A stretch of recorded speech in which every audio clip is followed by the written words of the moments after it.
मुलांना रोज रोज टिफिनला भाजी चपाती खाऊन कंटाळा आला असेल तर ही रेसिपी तुम्ही नक्की एकदा ट्राय करा।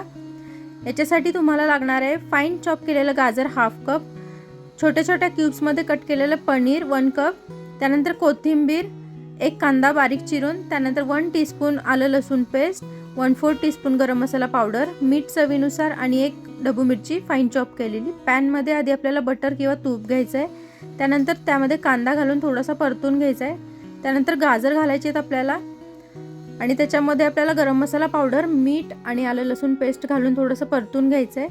मसाले जळू नये म्हणून थोडंसं पाणी घालायचं आहे। त्यानंतर त्याच्यामध्ये पनीर आणि ढबू मिरची घालायची आहे आणि कोथिंबीर घालायची। पनीर घातल्यावर जास्त परतायचं नाही आपल्याला। याच्यामध्ये 1/4 टीस्पून मिरची पावडर घालायची। हे आपलं स्टफिंग तयार आहे। आपली कणिक जी असते त्याच्या छोटे छोटे आपल्याला फुलके बनवून घ्यायचे आहेत, हलके हलके तव्यावरती भाजून घ्यायचे आहेत। थोडंसं तूप लावलेलं आहे मी पॅनला आणि हलके हलके याच्यावर भाजून घेतलेले आहेत। आता याच्यावरती आपल्याला सॉस आणि थोडंसं मायोनीज लावायचं आहे। याच्यावरती थोडंसं ऑरिगॅनो चिली फ्लेक्स तुम्ही स्प्रिंकल करू शकता। जे स्टफिंग बनवलेलं आहे ते याच्यामध्ये आपल्याला स्टफ करून घ्यायचं आहे आणि असं फोल्ड करून आपल्याला तूप किंवा बटर घालून आपल्याला छान असं याला भाजून घ्यायचं आहे।